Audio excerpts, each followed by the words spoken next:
On a bright April morning in Stonebridge Estates, where flower beds were always in bloom and fences were always white, residents woke to something more unsettling than a lawn out of regulation. A letter. Neatly tucked into identical white envelopes, the HOA notices were slipped onto every doorstep before dawn.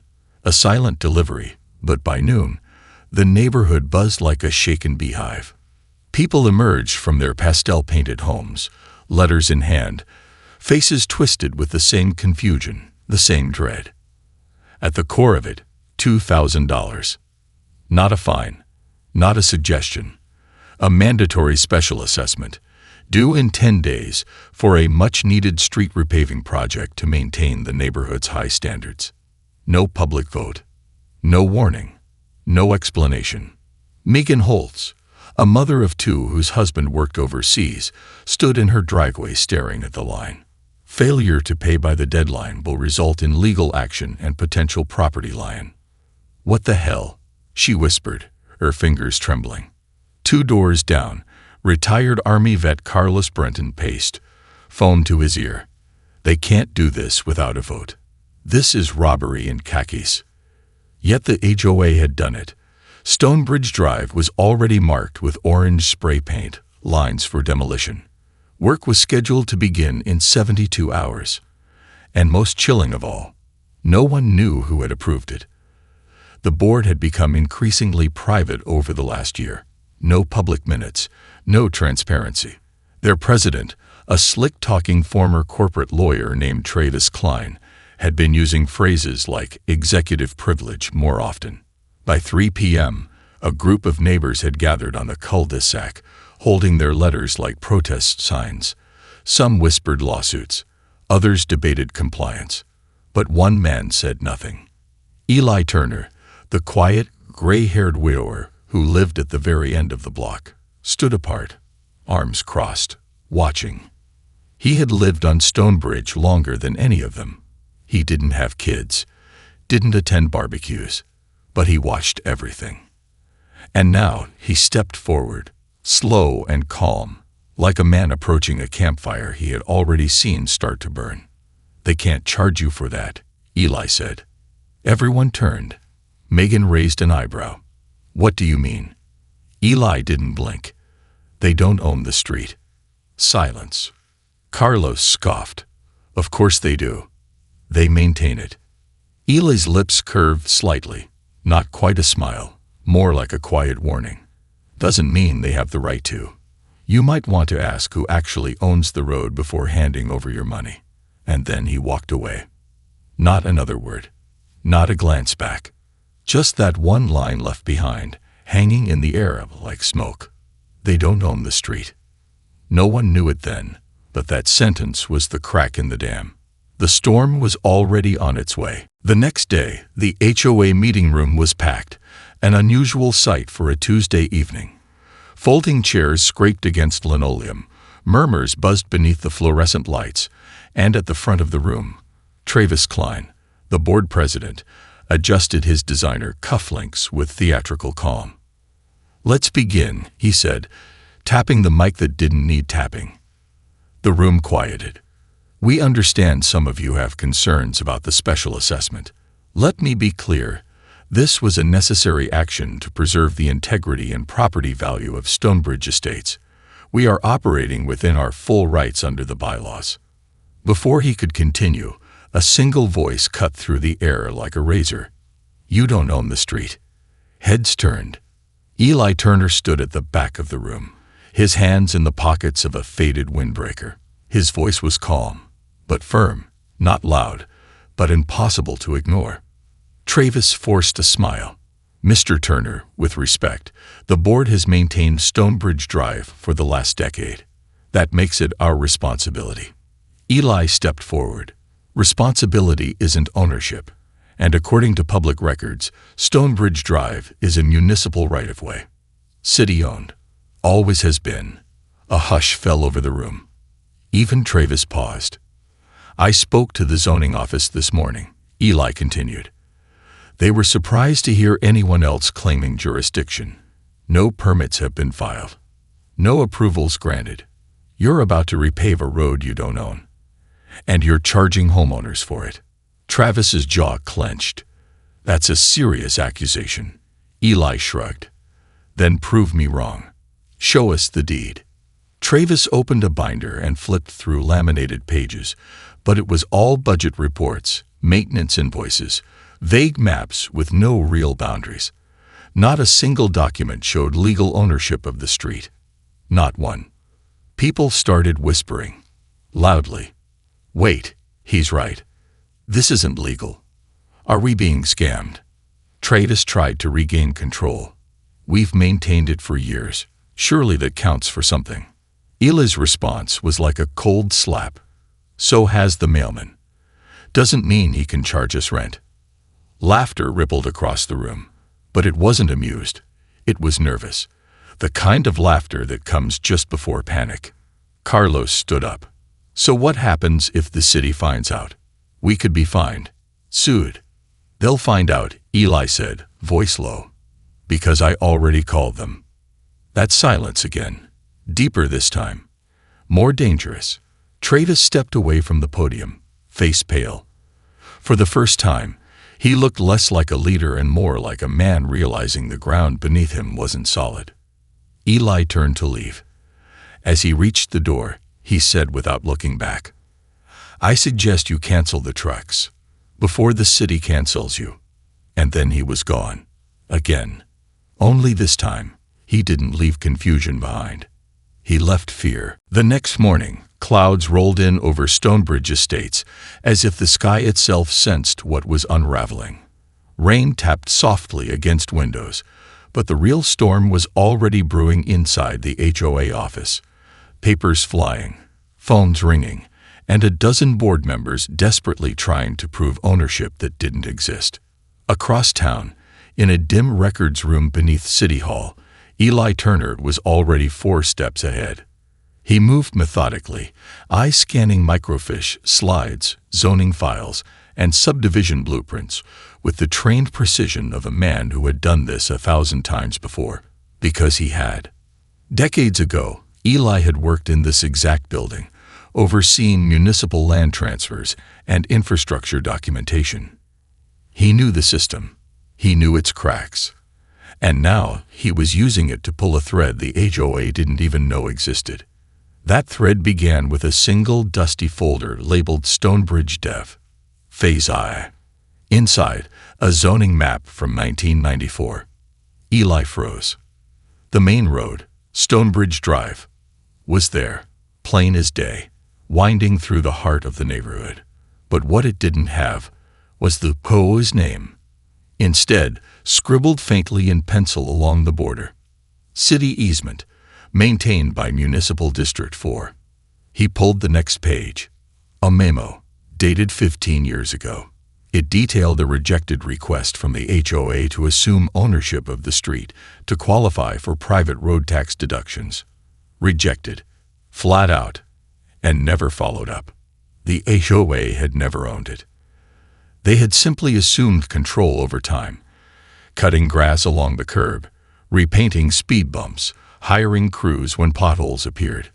All without permits, all undocumented, all illegal. But Eli knew assumptions were dangerous, and now they were expensive.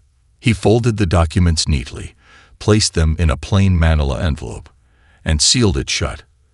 On the outside, he wrote in careful block letters, Atin, HOA Board, URGNTLEGL material.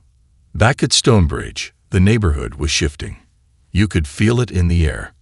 Neighbors who once waved politely now huddled in driveways, whispering in anxious tones. A group chat had formed overnight. Screenshots of bylaws, HOA meeting minutes, and wild speculation flooded every phone. And then the trucks arrived. 3 heavy-duty construction trucks parked along Stonebridge Drive, orange cones marking their territory like a warning flag no one recognized. The engines idled like beasts waiting to strike. Carlos Brenton stormed outside in a rain jacket. Didn't we tell them to stop this? But Travis Klein, flanked by 2 board members, stepped out of his SUV. His smile was stretched too thin to be sincere. We're proceeding as planned. Mr. Turner's claims have no legal standing. He's just confused. Behind him, a worker fired up a jackhammer. The street trembled. From his window at the end of the cul-de-sac, Eli watched quietly, the unopened envelope on the table beside him. He didn't move. Not yet.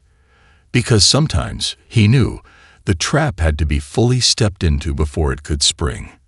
And when it did, it would hit like thunder. The jackhammer's rattle echoed through Stonebridge like a battle drum. Chunks of the street were being torn apart, bit by bit. Fresh blacktop reduced to rubble under steel teeth. Neighbors watched from behind curtains and storm doors, anxiety etched into their faces like cracks in concrete.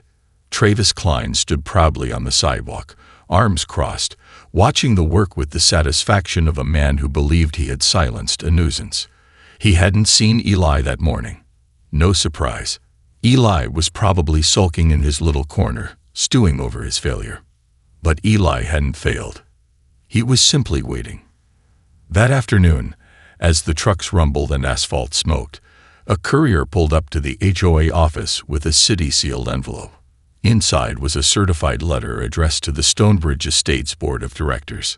The subject line read, "Unauthorized alteration of public property.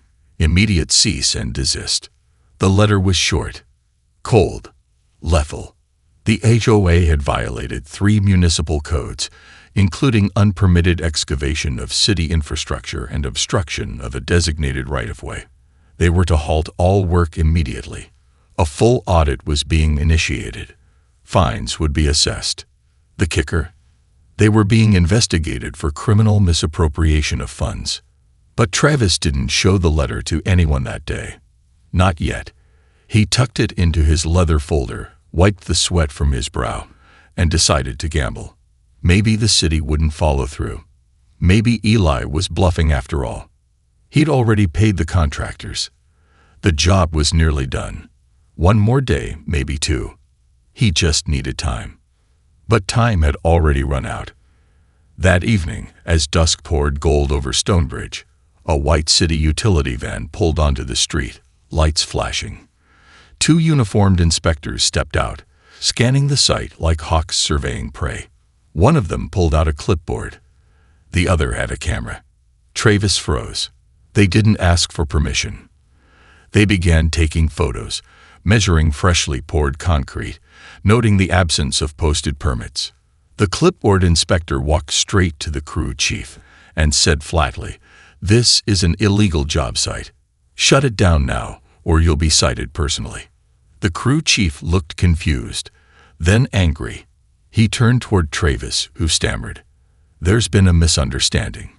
We're the HOA. We have authorization." "Not for public property, you don't."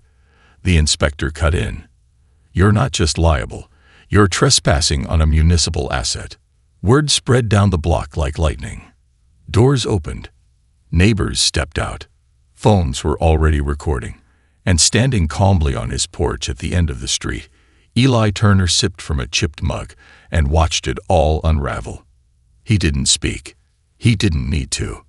Because the moment the city official taped a bright orange "Stop Work Order" to a street sign, the lie was dead. The street was never theirs. And now, it was too late to pretend otherwise. By sunrise the next morning, Stonebridge Drive looked less like a neighborhood and more like a crime scene. Orange cones still dotted the half-paved road like warning flares. The "Stop Work Order" fluttered on the street sign like a flag of surrender. Construction trucks sat idle, engines cold. The workers had packed up and left in silence, on orders from the city. But the real noise hadn't even started yet. Inside the HOA office, the boardroom was in meltdown. Travis Klein slammed the cease and desist letter down on the conference table, his jaw tight enough to crack a tooth. "They're bluffing," he insisted. "We'll appeal. We'll file an injunction." "No, we won't," snapped board treasurer Linda Carver, eyes wild. "You told us we had the right. You said we didn't need permits.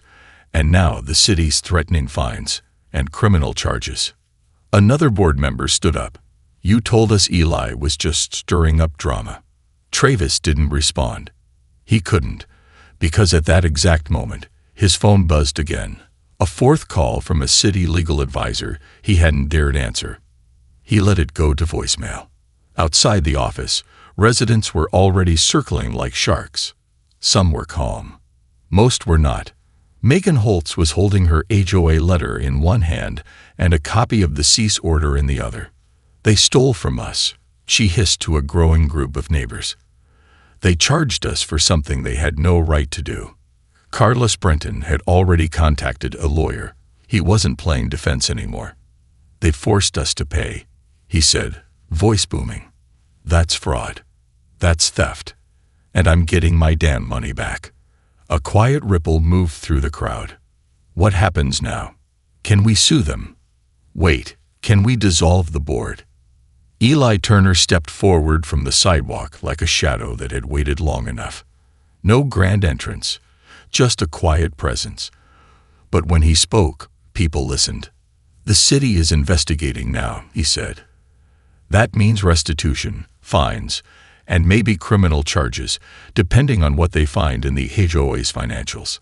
Someone asked, "How did you even know all this?" Eli gave them nothing. Not yet. Just a faint, unreadable smile. Inside, the HOA board was scrambling to write a public statement. Damage control. Apologies. Deflections. But they were too late. The city had already released its own statement to the local press. Stonebridge Estates HOA is under formal review for unauthorized alteration of municipal property and improper use of homeowner funds. All work has been halted. Legal proceedings are pending. The article hit local news sites by noon. By 3 p.m., it was on Reddit, under r/HOA nightmares, climbing fast. That evening, as the sun dipped below the rooftops, Eli slid a fresh envelope into the HOA mailbox. Inside was a stack of documents, and something else. A note that simply read, "This is only the beginning." The board didn't know it yet, but the real reckoning hadn't even started. It was coming. And it wouldn't stop at $50,000. It was standing room only in the clubhouse that night. The emergency HOA meeting was supposed to be about transparency and resolution, but no one came for polite words. They came for answers. And maybe a little blood. Every folding chair was filled. People lined the walls, crossed arms, angry whispers. The hum of conversation had an electric edge, like dry air before lightning strikes. Somewhere in the back, someone hit record on their phone. Travis Klein walked in last, flanked by Linda Carver and two other board members who looked like they'd rather be anywhere else on earth. Travis tried his usual calm, legal tone. "Let's all remain civil. There's been some confusion, but we're working with the city to UIED." Someone yelled from the back. Another voice followed. "Where's the money, Travis? You forged approval. There was never a vote. They threatened lions. My husband almost paid before we knew." The room erupted. Words became shouts. The HOA board shrank behind the table like children cornered by a fire. And then Eli stepped forward from the back of the room, envelope in hand. Just like before, he didn't raise his voice. He didn't need to. "I have the HOA's financial filings from the last 5 years," he said. "I got them from the city after they opened the review."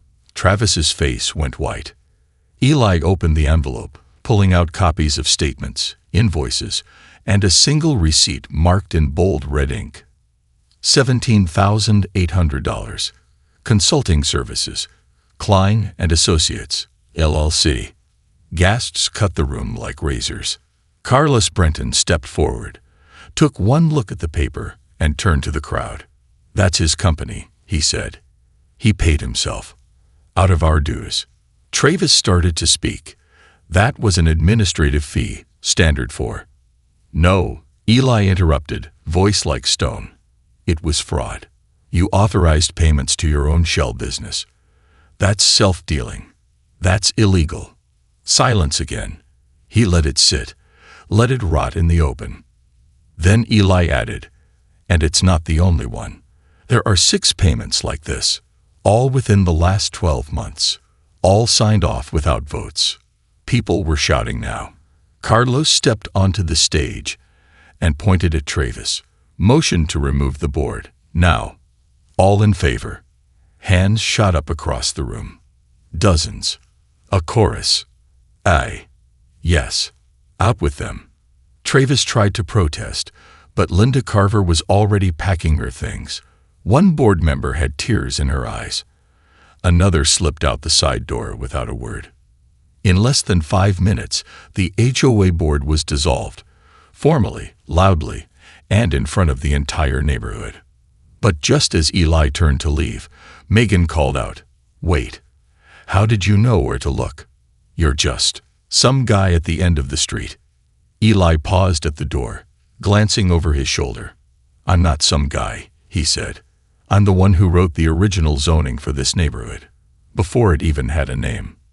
And with that, he was gone. The old board was gone, officially removed.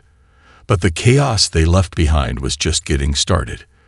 Within 48 hours of the HOA's collapse, Stonebridge Estates became the focus of a full-scale municipal audit. 2 city attorneys arrived with briefcases, notepads, and a tone that made even the most defiant ex-board members fall silent. Travis Klein hadn't been seen since the vote. Rumor had it he lawyered up. But no amount of legal shielding could stop the gears that Eli Turner had set in motion. Because the audit wasn't just about the $50,000 pavement project, or the self-dealing, or the missing votes. It was about the land. City records began to unspool decades of oversight, like a pulled thread in a fine suit. Somewhere in the shuffle, the zoning team uncovered an anomaly. Stonebridge Drive was not only public property, it was part of a decommissioned infrastructure corridor designed in the early 90s for underground utility work. Water, power, fiber. The city had abandoned the expansion, but the zoning classification had never been updated. Translation: beneath the cracked surface of Stonebridge Drive was a dormant underground utilities vault, city-owned, still active, and completely unknown to the HOA. Until now. The discovery set off alarms. Inspectors arrived with sonar scanners and blueprint overlays. They found access hatches buried beneath the recently poured concrete. One hatch had been paved over entirely during the repaving project.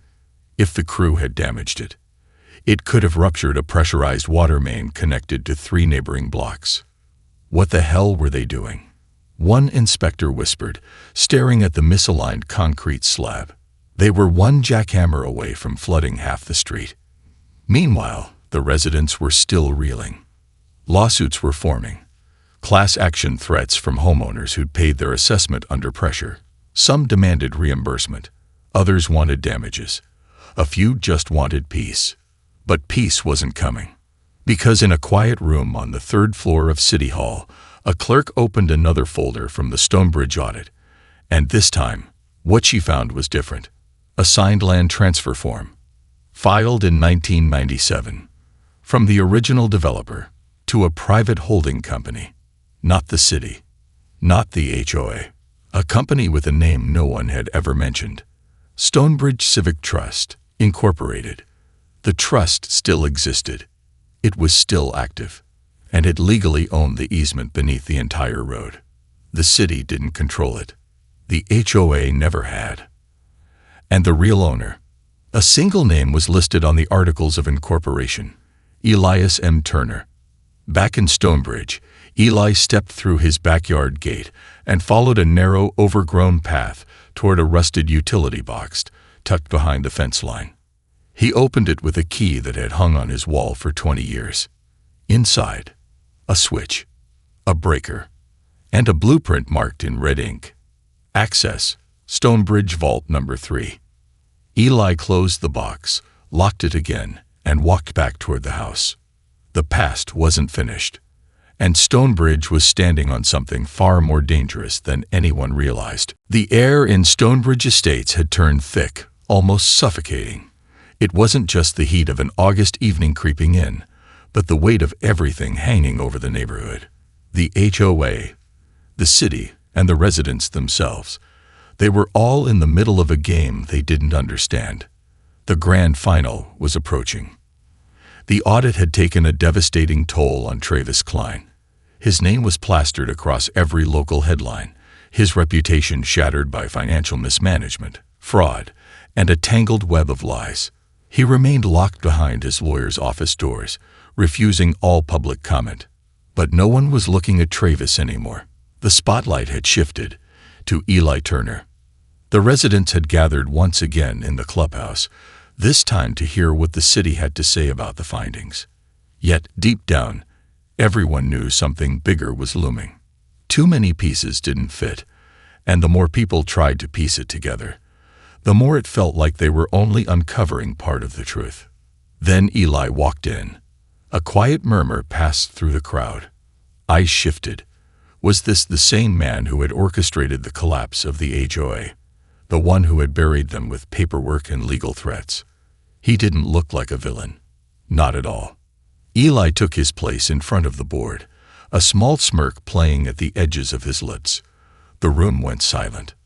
"We're almost done here," he began, his voice calm, but heavy with the weight of something bigger than anyone had anticipated. "You're all here for answers. Well, I'll give you one." He slid an old map onto the table, its edges frayed and stained with time. It showed Stonebridge Estates, yes, but it also showed something far more important, something no one had ever seen before. "You see, this neighborhood wasn't built by the city," Eli continued, his eyes scanning the room. "It wasn't built by the developer. It was built by me. Or rather, it was built through me." A collective gasp rose from the crowd. Eli's gaze never wavered as he dropped the bombshell. "I'm the founder of the Stonebridge Civic Trust. That was my idea, my design, my project." The map on the table wasn't just a plan for streets and houses. It was a map to everything, to the vaults beneath their feet, to the resources hidden under layers of public infrastructure, the utilities, the land, the very streets they drove on. "I've been here since day one," Eli said, his voice a whisper now. "When the city abandoned the development, I took over. I made sure the trust held the rights to everything here." The room was silent. Eyes darted, disbelief settling into the air like fog. "Why didn't you tell anyone?" Carlos Brenton's voice broke the tension. "Why didn't you?" "Because I needed this moment," Eli said, cutting him off. "I needed you all to trust the HOA, to let it fall apart so that you'd realize who really controlled Stonebridge. It wasn't the city. It wasn't the board. It was never about the HOA. It was about me." A murmur of realization began to ripple through the crowd. Stonebridge Estates wasn't just a neighborhood. It was a chessboard, and Eli Turner had been its master all along. "I've been pulling the strings for years," Eli continued, eyes glinting. "I was your developer. I was your silent partner. I made sure every dollar flowed in the right direction, and every street was aligned with what I needed. I knew the city would never catch on, because they never cared. I manipulated every bit of infrastructure, every contract, and I made sure I held the keys to every vault beneath your feet." The final blow landed with a quiet boom. Eli wasn't just the man who had been pulling strings in the shadows. He was the true owner of Stonebridge. The final twist. The entire neighborhood was nothing more than a decades-old investment. And Eli, the quiet enigma, had just let everyone play their parts. The board, the city, the residents. They were all simply pawns in his game. Eli turned, walking toward the exit without another word. And just like that, the street didn't belong to the HOA, or the city, or anyone else. It belonged to him. The game was over.